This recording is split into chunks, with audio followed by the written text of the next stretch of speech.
خدا نے کہا تھا تو مرا.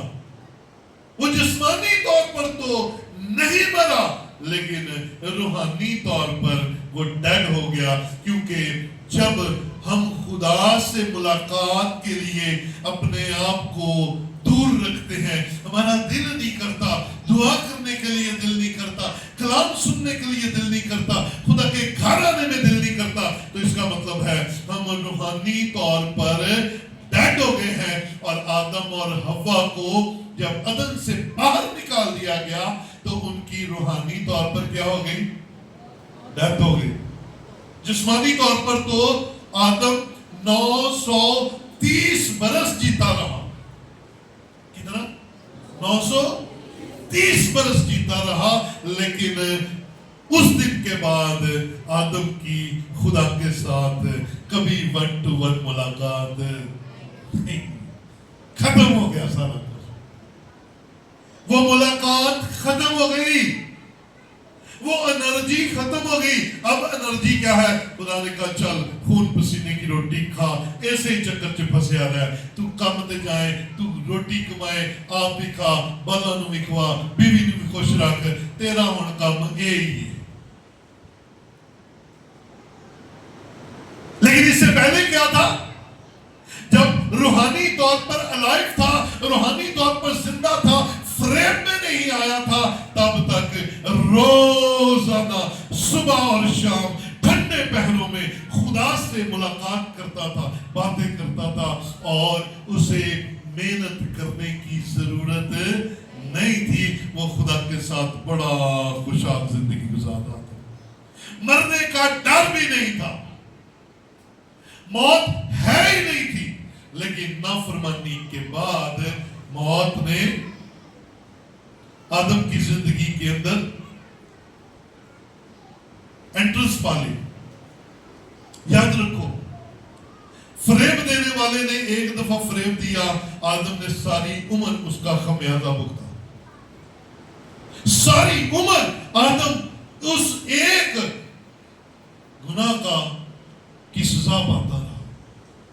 آؤ فریب سے بچے, آؤ دھوکے سے بچے, آؤ اپنے آپ کو روحانی طور پر خدا کے کنٹرول میں دے دے.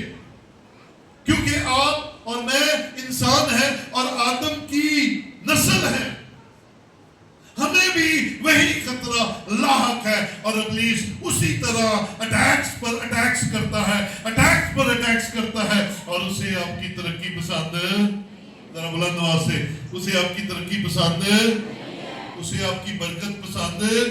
وہ کہتا ہے آدم وغیرہ پھنسے رہو. نہیں, ہمیں بچنا ہے, ہمیں اپنے آپ کو سنبھالنا ہے, ہمیں فریب نہیں کھانا جیسے حوا نے فریب کھایا ابلیس سے. کیونکہ وہ آپ کو خدا کے کلام کی باتوں کو توڑ مڑوڑ کر پیش کرتا ہے اور پھنسانے کی کوشش کرتا ہے. آپ یسوع مسیح کے ماننے والے ہیں, آپ نے اس فریب سے بچنا ہے. ہلیلویا. ایک اور بھی خوبصورت سورما ہمارے سامنے موجود ہے. آئیے ذرا قضات کی کتاب کے اندر چلتے ہیں. ججز, قضات کی کتاب اور اس کا 13واں باب دیکھیں.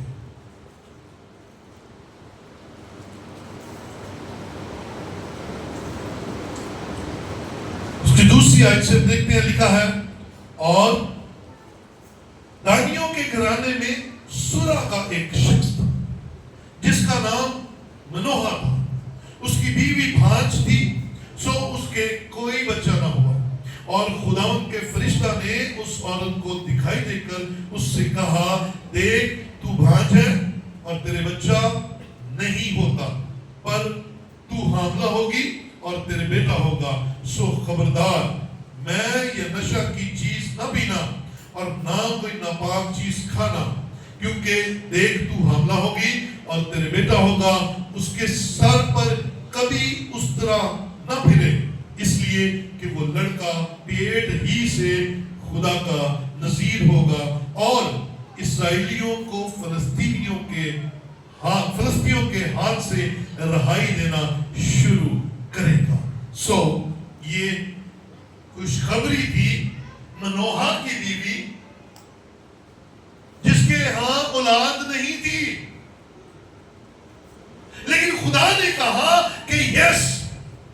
تیرے گھر اولاد ہوگی. اس کا مطلب خدا نسل بڑھانا چاہتا تھا.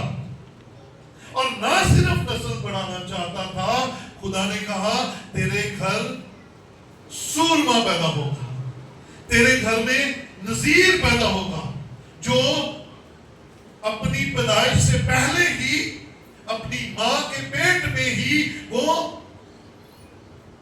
میرا بندہ ہوگا.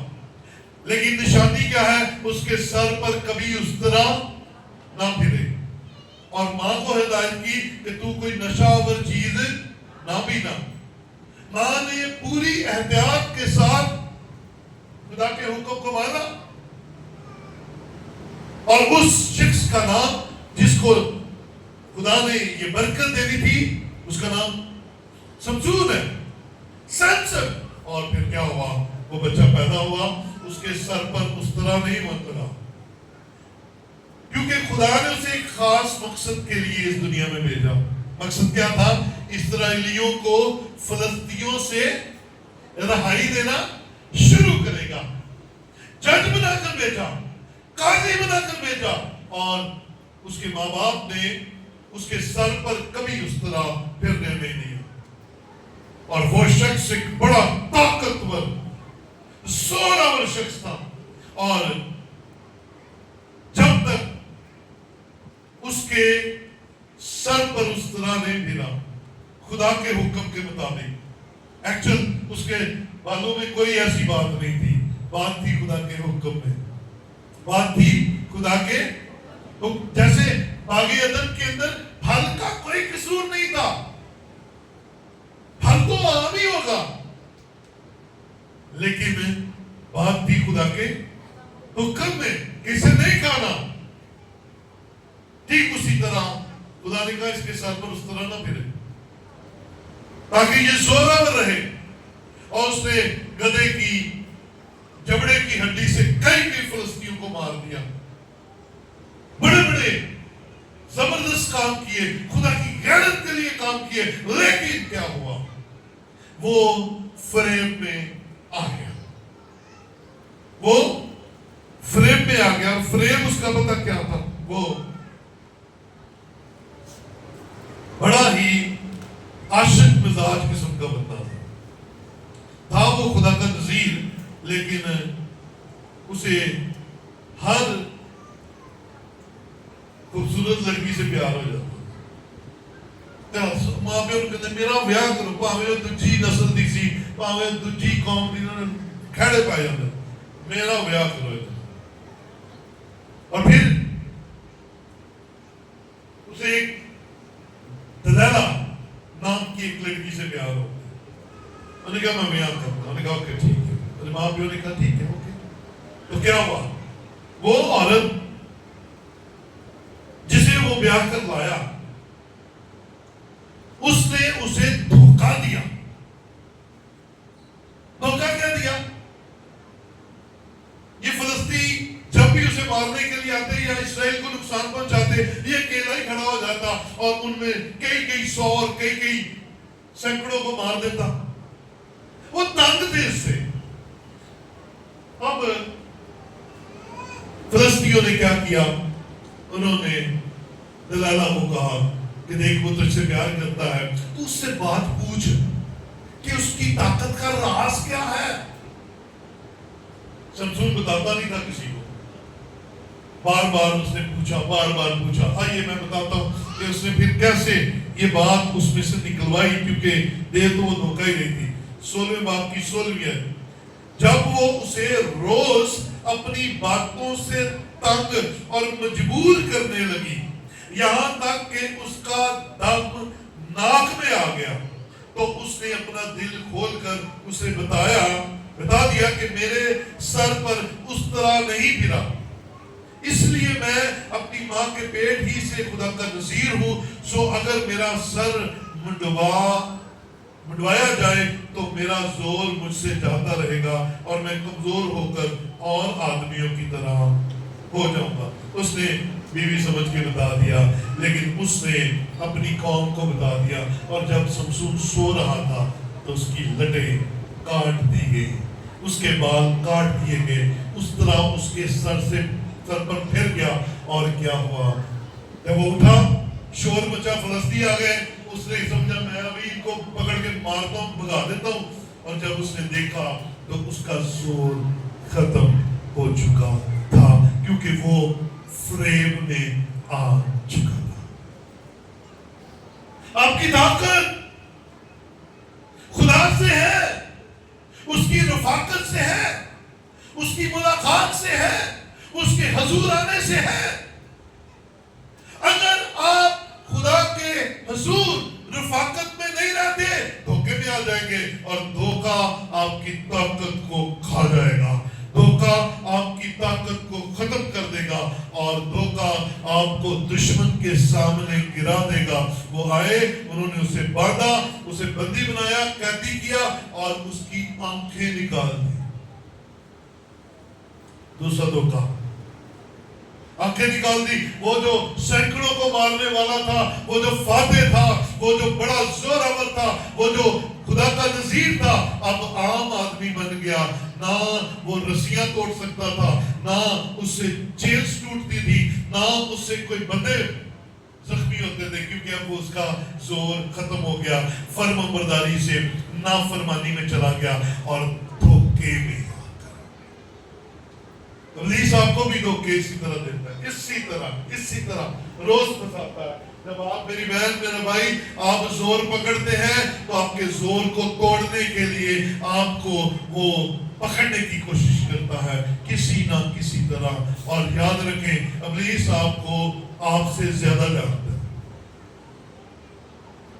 ابلیس آپ کو آپ سے، انہوں پتہ ہے کتنے پھنسے گا بندہ، اسے پتہ ہے کہاں پر اس کو میں گرا لوں گا، ٹالوں گا۔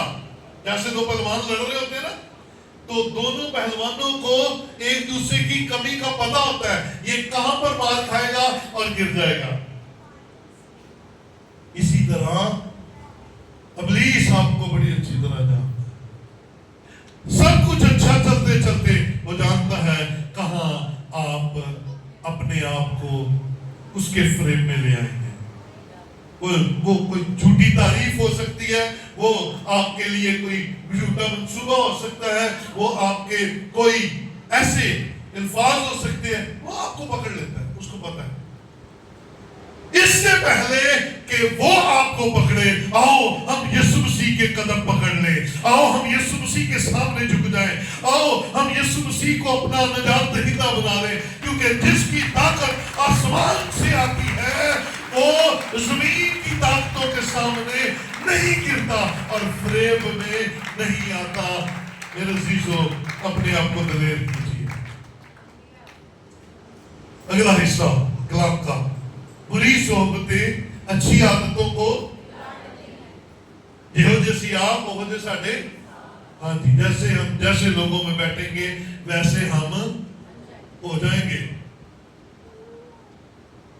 آپ جس طرح کے لوگوں میں بیٹھیں گے آپ ویسے ہی ہو جائیں گے، کیونکہ آپ انسپائریشن لیتے ہیں، آپ وہاں سے اڈاپشن کرتے ہیں باتوں کی، سوچوں کی، خیالوں کی۔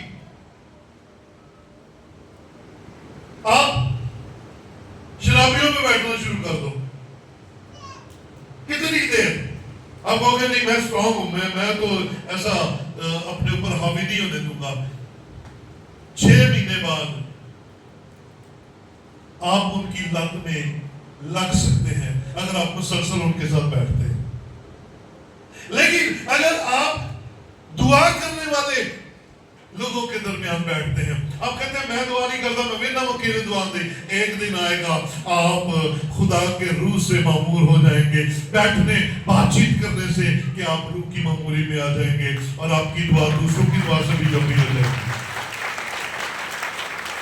بری صحبتیں اچھی عادتوں کو بگاڑ دیتی ہیں، اور اچھی صحبتیں بری عادتوں کو اچھا بنا دیتی ہیں۔ ہلیلویا۔ آپ نے اپنی لائف میں دیکھنا بیٹھتے کن کے ساتھ ہو، آپ کی بیٹھک کہاں ہے۔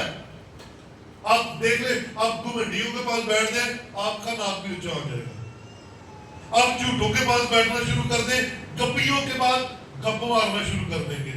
آپ شیخی بازوں کے پاس بیٹھنا شروع کر دیں، شیخی باز بن جائیں گے، اونچی اونچی باتیں آپ جو نہیں ہیں آپ کو لگنا شروع ہو جائے گا کہ میں تو وہ. لیکن اگر آپ محنتی لوگوں کے پاس بیٹھیں گے تو آپ بھی محنت کرنا شروع ہو. آپ کا خیال ہے یار اگر یہ کر سکتا ہے تو میں بھی کر سکتا ہوں. تو آؤ اپنی بیٹھک درست کریں. یہ آج کے کلام کا سیکنڈ پارٹ ہے. اپنی بیٹھک درست کر لو، وگرنہ ابلیس بیٹھا ہے آپ کو بسانے کے لیے. میں نے جو پہلی بات کی، ابلیس جانتا ہے کہ آپ کہاں گریں گے. اعمال کی کتاب میں ایک ایسا جوڑا میں نظر آتا ہے، اپنے پاس حوالہ نوٹ کر لیجئے. اعمال 5واں باب اس کی پہلی ہے.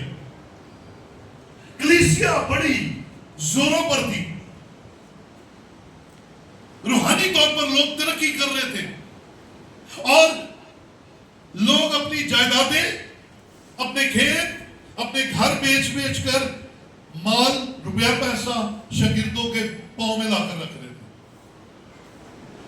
ایک شادی شدہ جوڑا تھا جس کا نام حنانیہ اور اس کی بیوی کا نام سفیرہ تھا. انہوں نے بھی سوچا کہ دیکھو سارے ایسا کر رہے ہیں، ہم بھی ایسا کرتے ہیں، اپنا کھیت بیچتے ہیں اور پیسے لا کر رکھتے ہیں. اب میں نے کہا ابلیس جانتا ہے کہاں پھنسیں گے. اب وہ گئے، اپنا کھیت بیچا اور جب پیسے ہاتھ میں آئے تو ساتھ ہی نیت بدل گئی کہ میں سارے دے دیے. نیت کیا بدلی؟ بولو سے سارے دے دیے. پھر دونوں نے صلاح کی کہ نہیں تھوڑے دیر رکھ لینے ہیں، اہی تھوڑے دیر رکھ لینے ہیں اپنے بڑھاپے لئے. اہی بڈھے بھی تو ہونا ہے نا، تو ہم اپنے لیے رکھ دیتے ہیں. پہلے نیت کیا باندھی؟ سارے دینے ہیں. ایسے ہی ہم لوگ بھی کرتے ہیں نا. خدا کے گھر دینے کے لیے ہمارا دل امڑ آتا ہے، ہم خدا کے ساتھ کوئی نہ کوئی کمٹمنٹ کرتے ہیں کچھ دینے کے لیے، لیکن پھر جب دینے کی باری آتی ہے تو ہم اپنے ساتھ ہی سوال کرتے ہیں اتنے بڑے دے دیے. تو خدا جانتا ہے. اور حنانیہ سفیرہ نے پیسے رکھے کہ جا جڑے باقی حصہ تھا رکھ دے دیا. پترس جانتا تھا کہ ان کے ساتھ دھوکہ ہو گیا ہے، کیونکہ ابلیس جانتا تھا یہ لالچ میں آ جائیں گے. ابلیس جانتا تھا کہ یہ پیسے کے پجاری ہیں، یہ پیسے کے پیچھے دوڑیں گے، یہ پیسہ خدا کو نہیں دیں گے. اور اس نے ایسے کیا، اس نے ان کے دل میں خیال ڈالا، انہوں نے اپنا کمال کر دیتا. پترس جانتا تھا کیونکہ پاخر اس کے اندر تھا. پترس نے کہا یہ سارے پیسے نہیں، تے نال ہی جھوٹ بولیا، یس یہ سارے پیسے ہیں. پترس نے کہا کیا جب تک کھیت تیرا تھا تجھے مانگا تھا کسی نے؟ کہتا نہیں. کہتا کسی نے کہا تھا بیچ؟ نہیں. پھر تجھے کس نے کہا کہ رقم میں سے کچھ رکھ لے جب تُو نے مان لیا تھا کہ خدا کو دوں گا؟ اسے کہا نہیں تو نے پھر بھی نہیں مانا. اور پترس کے سامنے وہ بندہ مر گیا. بیوی آئی، انہوں نے کہا واقعی ایسے ہوا کہ شاید بیوی کو پتہ ہی نہیں ہے اپنا ہی کھیڑ کھیڑیا. بیوی آئی، اس نے کہا اتنے تھے؟ اس نے کہا ہاں اتنے ہی تھے. تو پترس نے کہا تم دونوں نے کیا کیا ہوا ہے خدا کو دھوکہ دینے کے لیے. ابلیس نے تمہیں دھوکہ دیا، اب تم خدا کو دھوکہ دے رہے ہو. اور بیوی بھی اپنی مان گئی. شکر کیجئے کہ خدا اب اتنا سخت نہیں ہے. ہم اپنے آپ کو بھی دھوکہ دیتے ہیں، ہم خدا کو بھی دھوکہ دیتے ہیں، اور ابلیس ہمیں دھوکہ دیتا ہے. دھوکے کی ایک چین چل رہی ہے، جبکہ خدا کہتا ہے فریب نہ کھاؤ. بری صحبتیں اچھی عادتوں کو بگاڑ دیتی ہیں. اور آئیے اپنے مین والے کا آخری حصہ دیکھتے ہیں. راست باز ہونے کے لیے ہوش میں آؤ. یہ ہوش میں آنا بڑا ضروری ہے. اور جب میں نے یہ الفاظ پڑھے نا، کیونکہ بعض خدا سے ناواقف ہے، میں تمہیں شرم دلانے کو یہ کہتا ہوں. I feel very guilty. انسان ہوتے ہیں، کیونکہ خدا تو ہمیں ہمیشہ زندہ رکھنا چاہتا ہے، ہم فریب کھا کر مرنے کے کام کرتے ہیں۔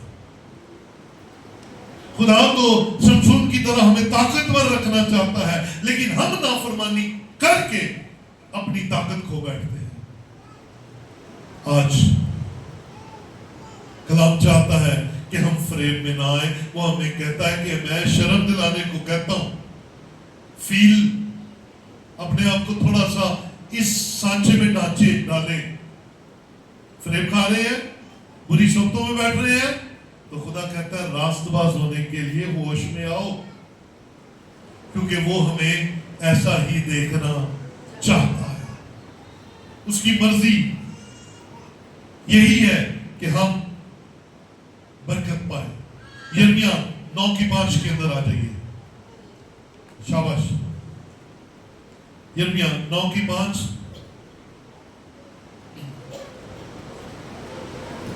فرماتی ہے، اور ہر ایک نے اپنے ہمسایہ کو فریب دے گا اور سچ نہ بولے گا۔ انہوں نے اپنی زبان کو جھوٹ بولنا سکھایا ہے اور بد کرداری میں جاں فشانی کرتے ہیں۔ بد کرداری میں جاں فشانی کرتے ہیں، نافرمانی کرنے میں ایکٹیو رہتے ہیں۔ جھوٹ بولنا منہ پر ہے، کردار خدا سے دوری کا ہے، جبکہ خدا چاہتا ہے کہ ہم بحال ہو جائیں۔ زبور 119 کی 17 آیت میں لکھا ہے، 77 ورس میں، تیری رحمت مجھے نصیب ہو تاکہ میں زندہ رہوں، کیونکہ تیری شریعت میری خوشنودی ہے۔ ان دھوکوں سے بچنے کا ایک ہی طریقہ ہے، خدا کا کلام، جس سے ہم واقف ہو جائیں گے تو یقیناً ہم ابلیس کے دھوکے سے بچ جائیں گے، اور ابلیس ہمیں خدا کے کلام کو توڑ مڑوڑ کر بیان کرنے کی بجائے ہمیں واضح اور کلیئر اور قبول کرنے کے قابل بنا دے گا۔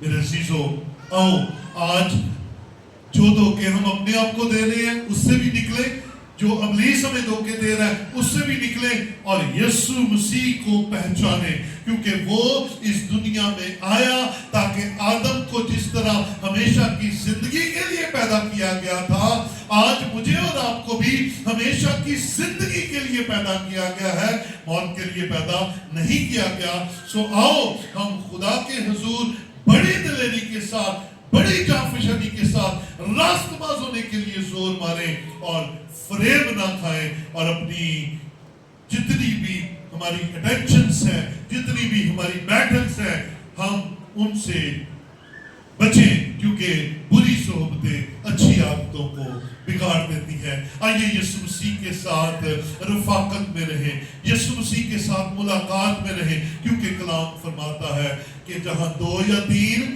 میرے نام سے جمع ہوں گے، میں ان کے درمیان ہوں۔ اس کا مطلب ہے وہ آپ سے رفاقت رکھنے کے لیے تیار ہے۔ آؤ اپنی مصروفیات کو کم کر کے اپنے خدا کے ساتھ کچھ وقت گزاریں، تاکہ ابلیس جب ہمیں فریب دینے کے لیے آئے تو ہم فریب نہ کھائیں، بلکہ دلیر ہو کر ہم اس کا مقابلہ کر سکیں۔ آئیے اپنی جگہوں پر کھڑے ہو۔